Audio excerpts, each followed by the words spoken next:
ማንኛውም መጋቢ፣ ቄስ ወይም ነቢይ እኔ ጋር ኃይል ለመቀበል ሲመጣ በመጀመሪያ ወደ መቃብር ቦታ ነው የምወስደው። በዚያም እርቃኑን በአንድ መቃብር ላይ አጋድመውና የተለያዩ አጋንንታዊ ሥርዓቶችን እፈጽምለታለሁ። እኔ መናፍስታዊ ኃይል የሞላውባቸውን ውሃና ዘይት ይዞ ሄዶ ተአምራትን ሊያደርግ ይችላል። ሰዎችም ባለማወቅ እነዚህን ወስደው በመጠቀም ድንቅ ሆነልኝ ሲሉ ልትሰሙ ትችላላችሁ። ውድ የሱፐርናቹራል ቤተሰቦች ይህን ምስክርነት በሚገባ ለመረዳት እስከ መጨረሻው በጥንቃቄ ይከታተሉት። የምስክርነቱ ዓላማ አገልጋዮችን በጅምላ ለመፈረጅ ወይም ለመንቀፍ ሳይሆን ሰይጣን ምን ያህል አሳች እንደሆነ አውቀን ራሳችንን እንድናስመልጥ እውነተኛ የእግዚአብሔር አገልጋዮችን ከሐሰተኞች መለየት እንድንችል ለመርዳት ነው። እነሆ ወደ ምስክርነቱ አለፍን። ኔልሰን እባላለሁ። 9 አባላት ካሉት ቤተሰብ ነው የመጣሁት። 3 ወንዶችና 6 ሴቶች ያሉበት።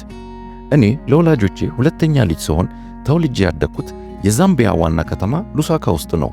በእኔና በታላቅ እህቴ መካከል ያለው የዕድሜ ልዩነት 1 ዓመት እንኳን አይሞላም። ይህ የሆነበት ምክንያት ደግሞ እኔ መወለድ ከሚገባኝ ጊዜ ቀደም ብዬ ያለ ጊዜ ስለተወለድኩ ነው። መጽሐፍ ቅዱስ ጭንጋፍ እንደሚለው ማለት ነው። በዚህ ምክንያት እያደግኩ ስመጣ ሰውነቴ ደካማ የሆነ መጣ። እህቶቼን ልጆች ሲመቷቸው ልከላከልላቸው አልችልም ነበር።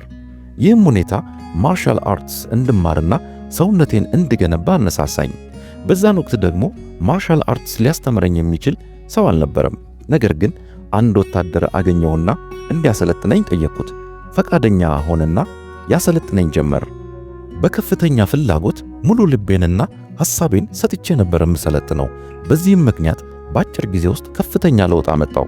በሰፈርም በትምህርት ቤትም የሚዳፈረኝ ሰው እስከማይኖር ድረስ በማርሻል አርቱ ስኬታማ ሆንኩኝ። ከዕለታት አንድ ቀን ታዲያ በልምምድ ላይ ሳለው ወታደሩ አሰልጣኝ መናፍስቱ ተቀብለውሃል አለኝ። በወቅቱ ምን ማለት እንደሆነ አልገባኝም ነበር። ሁለቱም ወላጆቼ የካቶሊክ እምነት ተከታዮች ናቸው። እኔ ግን ወደ የትኛውም ቤተ ክርስቲያን ሄጄ አላውቅም ነበር። በአንድ ወቅት ታዲያ ልቤን ክፉኛ ታምሜ ነበርና ከእናቴ ጋር መፍትሄ ፍለጋ ብዙ ብንደክምም መፍትሄ ሊገኝልኝ ባለመቻሉ ከጭንቀቴ የተነሳ ለመጀመሪያ ጊዜ ወደ እግዚአብሔር ጸለይኩ። አስታውሳለሁ ለመጾምና ለመጸለይም ሞክሬ ነበር። አንድ ቀን ማታ ታዲያ እግዚአብሔር ሆይ እባክህ እርዳኝ ብዬ ጸልዬ ተኛሁ። ሌሊት ላይ በሕልሜ 2 መላእክት አየሁ። መላእክቱ መጡና ቀዶ ሕክምና እንደሚደረግለት ሰው አስተኝተውኝ ደረቴን ከፍተው አንዳች ነገር ከልቤ ውስጥ ሲያወጡልኝ አየሁ።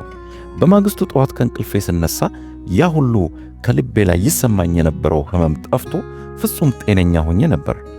በዚህ ምክንያት ቤተ ክርስቲያን ለጥቂት ጊዜ ብመላለስም በክርስትናዬ በሚገባ ባለመጠንከሬ ሃይስኩል ጨርሼ ኮሌጅ ስገባ ወደ ዓለማዊ ሕይወቴ ተመለስኩ። ከኮሌጅ በመምህርነት ተመርቄ በምስራቃዊ ዛምቢያ በሚገኝ ትምህርት ቤት ውስጥ በመምህርነት መስራት ጀመርኩ። በዚህ ጊዜ ሁሉ ጸሎት እንኳ የማይጸልይ ዓለማዊ ሆንኩ። ቤተ ክርስቲያንም አልሄድም ነበር። ነገር ግን የተማርኩት አይቲ ወይም ኢንፎርሜሽን ቴክኖሎጂ ነበርና የማስተማር ሥራዬን ትቼ የራሴን የኤሌክትሮኒክስ ሥራ መስራት ጀመርኩ። ሆኖም አንዳንድ ፈተናዎች ገጠሙኝና ሥራው እየደከመ መጣ። ለቀጠርኳቸው ሠራተኞች ደሞዝ መክፈል ተሳነኝ። አንዳንድ ሰዎችን ስለ ጉዳዩ ሳማክራቸው ስህተት ሰርተሃል፣ የቢዝነስ ሥራ እኮ ብቻህን ልትሠራው አትችልም፣ የሚረዳ ኃይል ያስፈልግሃል ነበር ያሉኝ። በዚህ ጊዜ ነበር እንግዲህ ወደ ጠላት ወጥመድ ውስጥ ሰተት ብዬ የገባሁለት።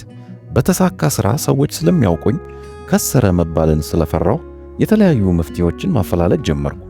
ለቢዝነሴ የሚረዳኝ ኃይልና እርዳታ ፍለጋ ብዙ ብደክምም ስላልተሳካልኝ ወደ ማላዊ ለመሄድ ወሰንኩ። ማላዊ ውስጥ ዴዛ በተባለች ከተማ አንድ ጠንቋይ እንዳለ ስለሰማው ነበር ወደዚያ ለመሄድ የወሰንኩት። እዛም እንደደረስኩ ሰውየውን አገኘሁት። ልክ እንዳየኝ ስምህ ኔልሰን ነው አይደል? ከዛምቢያ ነው የመጣኸው አለኝ። ደነገጥኩ። ቀጠለና የተወለድኩበትን ቀን ሳይቀር ስለኔ ብዙ ነገር ነገረኝ። አንድ ቀን ታስታውሰኛለህ አለኝ። ይህን ሲነግረኝ በየቸርቹ የምንሰማው በተለምዶ ፕሮፌሲ ወይም ትንቢት የሚሉት ይህን አይደለም እንዴ ብዬ ትንሽ ግራ ተጋባው። ግራ ተጋብቼም አልቀረው። ያ ሰው ገንዘቤን ሁሉ አጭበረበረኝ።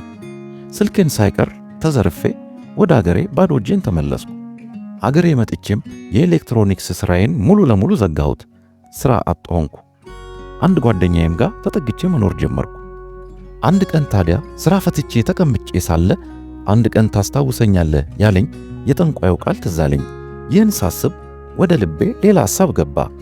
ይህ ጠንቋይ ቸርች ውስጥ ያሉ ሰዎች እንደሚያደርጉት ስምና አድራሻ ምናምን መናገር ከቻለ እኔስ ለምንድን ነው እንደሱ እየተናገርኩ ነቢይ ነኝ ብዬ ወደ ቤተ ክርስቲያን የማልሄደው የሚል ክፉ ሐሳብ ወደ ልቤ ገባ። ከዚያም በጉዳዩ ላይ ኢንተርኔት ውስጥ ገብቼ ብዙ ነገር ለማጥናት ሞከርኩ። ከብዙ ፍለጋ በኋላ ቪክቶር ከተባለ ኮሎምቢያዊ የሉሲፈር አገልጋይ ጋር ተዋወቅኩ። በአጭር ጊዜ ውስጥ ተግባባንና ፍላጎቴን ነገርኩት። የሰዎችን ምስጢር በመናገር መተንበይ ነው የምፈልገው አልኩት። ቪክቶር የሰይጣንን የአምልኮ ስፍራ በኮሎምቢያ የከፈተ ሲሆን ዲዬጎ ከተባለ ስፔናዊ ጋርም በዚህ ጉዳይ ምክንያት አስተዋወቀኝ። ዲዬጎ ራሱን የዲያብሎስ አካል ወይም በሥጋ የተገለጠው ዲያብሎስ ብሎ ነው የሚጠራው። እንግዲህ ዲዬጎ ነበር ከመናፍስቱ ዓለም ጋር በጥልቀት እንድተዋወቅ ያደረገኝ። የተለያዩ የአምልኮ ሥርዓቶችን እንድፈጽም አስተማረኝ። እነዚህ የአጋንንት አምልኮ ሥርዓቶች አንዳንዶቹ በመቃብር ስፍራ የሚፈጸሙ ሲሆን አንዳንዶቹ ደግሞ በወንዝ ወይም ውሃ ባለበት አካባቢ የሚፈጸሙ ናቸው። እያንዳንዱ ሥርዓት የራሱ የሆነ የተለየ አሰራርና ዓላማ ያለው ሲሆን እነዚህን አሰራሮች በሚገባ ማጥናት ነበረብኝ።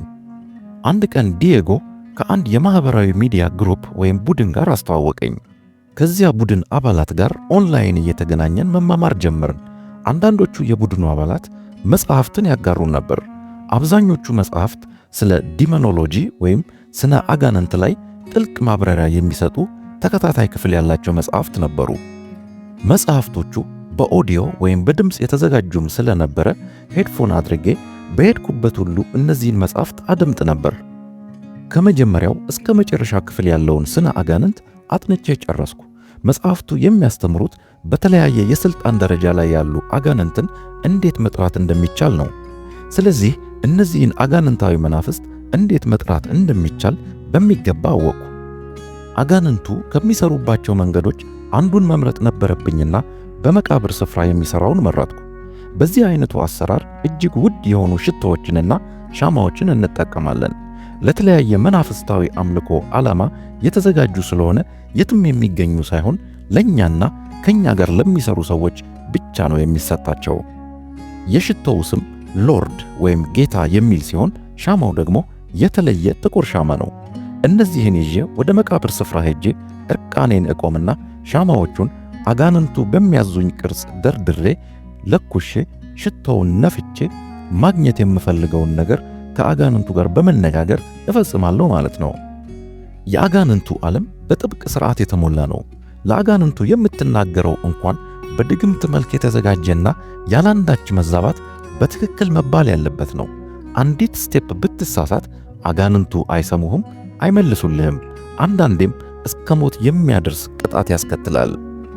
ዲያብሎስ የሚፈልገው አንድ ነገር ቢኖር የሰዎችን ነፍስ ሲሆን ለሰይጣን የምንገባለት መሐላ ነበረን። በመንፈሳዊው ዓለም እንደምንረዳህ አንተም በገሃዱ ዓለም እርዳን እንለው ነበር።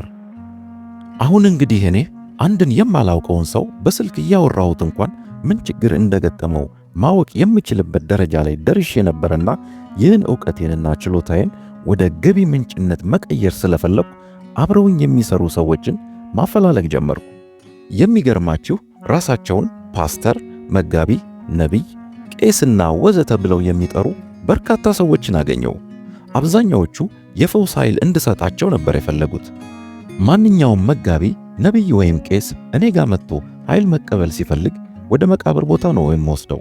እዛም አንድ መቃብር ላይ እርቃኑን አጋድመውና አጋንንታዊ ሥርዓቶችን እፈጽምለታለሁ ወይም የተለያዩ ድግምቶችን እደግምለታለሁ። ከዚያም አጋንንቱ አዲስ ስም ያወጡለታል። በዚያ ስም ምዕመናን እንዲጠሩት ትእዛዝ አስተላልፍለታለሁ። ወደ አምልኮ ስፍራቸውም ሲሄዱ ደጋግመው የሚናገሯቸውን በጉባኤው ላይ የሚያውጇቸውን የድግምት ቃላት እንሰጣቸዋለን። እነሱም በስብከታቸው ወይም በመዝሙሮች መሃል ወይም በጸሎት ወቅት እነዚያን ቃላት ይናገሯቸዋል። በዚህ ጊዜ አጋንንት በዚያ ስፍራ ለመስራት ዕድልና ኃይል ያገኛሉ። በመቃብር ቦታ የሚደረገው ሥርዓት ከተጠናቀቀ በኋላ ወንዝ ወይም ሐይቅ ወዳለበት ስፍራ እወስደውና ቀጣዩ መናፍስታዊ ሥርዓት ይፈጸምለታል። ውሃ ወዳለበት ስፍራ ስንደርስ ከሰውየው ግራ እጅ ላይ አንዲቱ ጣት ትወጋና የሰውየው ደም በቀንድ አውጣ ቅርፊቶች ውስጥ ይቀዳል። የተወሰኑት ቅርፊቶች እዛው ወንዝ ውስጥ ሲጣሉ፣ የተወሰኑትን ደግሞ ሰውየው ወደ ቤቱ ይዟቸው እንዲሄድ ይደረጋል።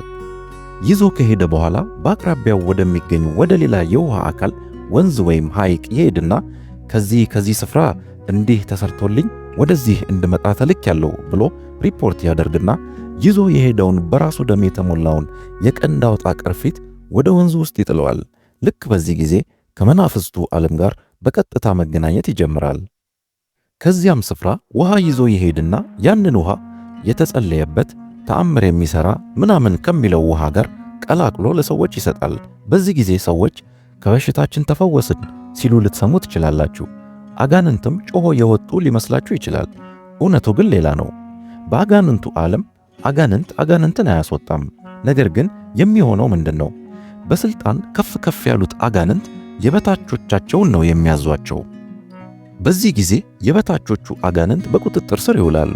ሰውየውም ለጊዜው ነፃ የወጣ ይመስላል። ቆይቶ ግን የበለጠ ኃይል ያላቸው አጋንንት ይገቡበታል። ስለዚህ ያ አገልጋይ ቆሞ ውሃውን እየረጨ ወይም እየቀባ እነዚያን ቃላት ሲያወጣ የበታቾቹ አጋንንት ለበላዮቻቸው እንዲታዘዙ እያደረጋቸው ነው ማለት ነው። የነዚህ መጋቢ ቄስ ነቢይ ነኝ ባዮች ልዩ መለያቸው ሁልጊዜ ውሃ ወይም ዘይት ይጠቀማሉ። በአብዛኛውም ከመቃብር አካባቢ አይርቁም። በግልጽ ወይም በስውር ወደ መቃብር ስፍራ አሊያም ወንዝ ወዳለበት በመሄድ ከአጋንንት ኃይል ይቀበላሉ። ከመቃብር ስፍራ አጋንንታዊ ኃይል የሞላንባቸውን ውሃና ዘይት ይዘው ይሄዳሉ። ሰዎችም እነዚያን ተጠቅመው ተፈወስን፣ ተአምር ሆነልን ሲሉ ልትሰሙ ትችላላችሁ። እውነተኛ ፈውስና ነፃ መውጣት ያለው ግን በኢየሱስ ክርስቶስ ስም ብቻ ነው። ለአንዳንዶቹ የመቃብር አፈር እንሰጣቸውና አምልኮ በሚያደርጉበት ስፍራ መሬት ላይ እንዲበትኑት እናደርጋለን። ይህ የሚረዳቸው ብዙ ሰዎች ወደዚያ ስፍራ እንዲመጡና ብዙ ገንዘብ እንዲያገኙ ለማድረግ ነው። ስለዚህ እነዚህ የኛ ሰዎች በሚሰሩበት ስፍራ በጣም ብዙ ሰዎች ሲሰበሰቡ ታያላችሁ። ከዚህ በተጨማሪ አንዳንዶቹ ዕጣን እና ሰንደል የመሳሰሉ የሚጨሱ ነገሮችን ከኛ ይወስዱና ሰዎች በሚሰበሰቡበት ቦታ ያጨሱታል። መዓዛው እጅግ ደስ የሚል ቢሆንም እኛ ግን አጋንንትን እንዲስብ አድርገን ነበር የምንደግምበት። ከነዚህ ሰዎች አንዳንዶቹ ሙሉ በሙሉ ወደ ጥንቁልናው ሥራ ገብተው ወንጌልን ከመስበክ ይልቅ የተለያዩ ቁሳቁሶችን የተጸለየበት በማለት በመሸጥ ገንዘብን ጌታቸው አድርገው ቀርተዋል። የትንቢት አገልግሎትን በተመለከተ ትክክለኛ በእግዚአብሔር መንፈስ የሚተነበዩ ትንቢቶች ቢኖሩም ከኛ ጋር ለሚሰሩት ሰዎች ግን የምንሰራላቸው ኔክሮማሲ የተባለ ድግምት አለ። ይህ ኔክሮማሲ የተባለው ድግምት የሚሰራው በመቃብር ስፍራ የሙታን መናፍስትን በመሳብ ሲሆን የሚያገለግለውም ሰዎች በአእምሯቸው የሚያስቡት ማግኘት የሚፈልጉት ነገር፣ የገጠማቸው ችግርና የመሳሰሉት ምን እንደሆኑ ለማወቅ ነው። ስለዚህ አንድ የኔክሮማሲ ድግምት ያለው ሰው ከሰበሰባቸው ሰዎች መካከል አንዱን አስነስቶ ስምህ እከሌ እከሌ ነው፣ ስልክ ቁጥርህ እንዲህ ነው፣ የመጣኸው ከዚህ ስፍራ ነው፣ እንዲህ አይነት ነገር ትፈልጋለህ ይለዋል። ያም ሰው አዎ እውነት ነው፣ ትክክል ነው እያለ ያረጋግጣል። ከዚያም ቀውጢና ትርምስ ይፈጠራል። ጭብጨባው፣ ሙዚቃው ይደምቃል። አንድ ሌላ ማይክ የያዘ ሰው ደግሞ ተንቢይ ሜጀር ፕሮፌት እያለ ሰው እንዳያስተውል የሰው ትኩረት ከእግዚአብሔር ይልቅ ወደ ሰው እንዲሆን ያደርጋል። ያም ሰው ያስነሳውን ግለሰብ መንፈሳዊ ሕይወት የሚያንጽ ሳይሆን የንስሐና የቅድስና ሕይወቱ ግድ ሳይለው እንዲህ ይሆንልሃል ብሎ የሐሰት ትንቢቶችን ያጎርፍለታል። ሰውየውም ጌታ የተናገረው መስሎት ጮቤ እየረገጠ ወደ ቤቱ ይሄዳል። ነገር ግን በሕይወቱ የሚፈጸም ነገር ሲያጣ ከእግዚአብሔር ጋር ይጣላል። ምክንያቱም መጀመሪያም እግዚአብሔር አልተናገረውም። እግዚአብሔር ደግሞ ንስሐ ከሌለበት የኃጢአት ሕይወት ጋር አይሰራም። እንግዲህ እኔን ከዚያ የጨለማ ሥራ እግዚአብሔር ነፃ ሊያወጣኝ በጀመረ ጊዜ ጠላት ዲያብሎስ ደግሞ በተቃራኒው ሊገድለኝ ቆርጦ ተነስቶ ነበር። አዲስ የገዛኋትን መኪናዬን መንዳት በጀመርኩ በመጀመሪያው ቀን መኪናዋ 6 ጊዜ ተገለባብጣ ዋሻ ውስጥ ገባች። በአደጋው መኪናዋ ከጥቅም ውጭ ስትሆን በውስጧ የነበረውን ንብረቴን ሁሉ የዛው ቀን አጣሁት። እኔም ወደ ሆስፒታል ተወሰድኩ። በእጆቼ በጭንቅላቴና በጀርባዬ ላይ የደረሰብኝ አደጋ አስከፊ ነበር። በዚያ ሆስፒታል ውስጥ ተኝቼ ሳለ ነበር ወደ ልቤ መመለስ የጀመርኩት። ምን እያደረኩ ነው? ይህ የማደርገው ነገር ትክክል አይደለም፣ ሕይወቴ ከእግዚአብሔር የራቀ ሆኗል ብዬ መጸጸት ጀመርኩ። ከብዙ ዓመታት የጨለማው ዓለም አገልግሎት በኋላ ለመጀመሪያ ጊዜ ወደ እግዚአብሔር ጸለይኩ። እግዚአብሔር ሆይ እባክህ ይቅር በለኝ ብዬ ጸለይኩ። ምሕረት እንዲያደርግልኝ ተማጸንኩት። ከዚያ ኃይለኛ እንቅልፍ ወሰደኝ። በማግስቱ ማለዳ ቀሰቀሱኝና ስነቃ ፍጹም ጤነኛ ሆኜ ነበር። ዶክተሮቹም ግራ ተጋብተው ደጋግመው ካዩኝ በኋላ አንድ ቀን ብቻ በሆስፒታል ቆይቼ ከሆስፒታል በተአምር ወጣሁ። ወደ ቤተሰቦቼም ደወልኩና ደህና እንደሆንኩ ነገርኳቸው። ወደ ቤትም ሄጄ አገኘኋቸው። በሁለተኛው ቀን በቤት ውስጥ መቀመጥ ስላልፈለግኩ ልቤም ስለታወከብኝ በሌላ መኪና ከቤት ወጣሁና በከተማው እየተዘዋወርኩ ራሴን ዘና ለማድረግ እየሞከርኩ ሳለ ወደ አንድ ድልድይ ደረስኩ።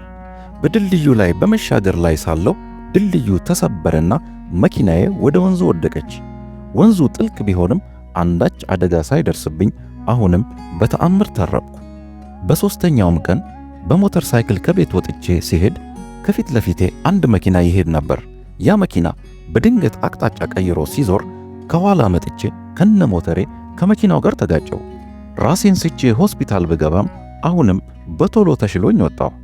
በአንድ ሳምንት ውስጥ ብቻ 3 ከባድ አደጋዎች ቢደርሱብኝም ከሦስቱም እግዚአብሔር በተአምር አተረፈኝ። እዚህ ጋር ነው እንግዲህ ቆራጥ ውሳኔ የወሰንኩት። የጾምና የጸሎት ፕሮግራም በግሌ ይዤ መጸለይ ጀመርኩ። አንዳንድ እውነተኛ የእግዚአብሔር አገልጋዮችም አገኙኝና ጸለዩልኝ። ይህም ጸሎት ከጨለማው ዓለምና ከአጋንንት መንፈስ አሰራር ሙሉ ለሙሉ እንድላቀቅ በእጅጉ ረድቶኛል። ከገባሁበት አሰራር ሁሉ አሁን ጌታ ነፃ አውጥቶኛል። ከእግዚአብሔር ዘንድ ይቅርታና ምሕረትን አግኝቶ ዳግም የእሱ ልጅ የመሆን ዕድልን ማግኘት ከምንም ነገር በላይ ያስደስታል። በዚያኛው ዓለም ሳለሁ ጥሩ እንቅልፍ እንኳን አልተኛም ነበር። አሁን ግን ነፍሴ ሰላም አግኝታለች፣ ፍጹም ዕረፍት ሆኖልኛል። በአሁኑ ወቅት በሉሳካ ዛምቢያ በምትገኝ አንዲት ቤተ ክርስቲያን ውስጥ በማገልገል ላይ ይገኛለሁ። እስካሁን አጋንንታዊ ኃይልን በመጠቀም ሰዎችን በማጭበርበር ላይ ላሉ ሰዎች የማስተላልፈው መልእክት ዲያብሎስ ምንም መልካም ስጦታ የለውም የሚል ነው። ምድራዊ ቁሶችን የሰጣችሁ ቢመስላችሁ እንኳ በስተመጨረሻ ነፍሳችሁን ስለሚፈልጋት ነውና እንደኔ በቃ ብላችሁ ወደ ኢየሱስ ልትመጡ ይገባል። ምንም ያህል የጠለቀና የተወሳሰበ ነገር ውስጥ የገባችሁ ቢመስላችሁ እግዚአብሔር ካላችሁበት ከማንኛውም ሁኔታ ሊረዳችሁና ሊያወጣችሁ ይችላል። እስካልሞታችሁና እስትንፋሳችሁ እስካለች ድረስ እያንዳንዷ ቀን ወደ እግዚአብሔር በንስሐ ተመለሱ ዘንድ የተሰጠቻችሁ ዕድላችሁ ናትና ተጠቀሙባት። በእውነተኛ ልብ ከጠራችሁት እግዚአብሔር በማንኛውም ሰዓት ይቀበላችኋል። ለምዕመናን አንድ ምክር አለኝ። ወደ ቤተ ክርስቲያን ስትሄዱም ሆነ በአጠቃላይ በሕይወታችሁ ገንዘብንና ምድራዊ በረከትን በመፈለግ አትኑሩ። ምክንያቱም እንደዚህ አይነቱ አኗኗር በቀላሉ በሰይጣን ወጥመድ ውስጥ እንድትወድቁ ያደርጋችኋልና። ነገር ግን እግዚአብሔርንና ቃሉን ፈልጉ፣ እሱንም ተከተሉ፣ የልባችሁንም መሻት ይሰጣችኋል። ይህ ምስክርነት ከጠቀማችሁ ኢየሱስ ያድናል ብላችሁ ኮሜንት አድርጉ። ቪዲዮውን ላይክ ያድርጉና ሌሎችም እንደርሶ ይታነጹበት ዘንድ ሼር ያድርጉላቸው። ሱፐርናቹራል ቻናልን ሰብስክራይብ በማድረግ የወንጌል ማህበርተኛ ይሁኑ። ጌታ አብዝቶ ይባርካችሁ።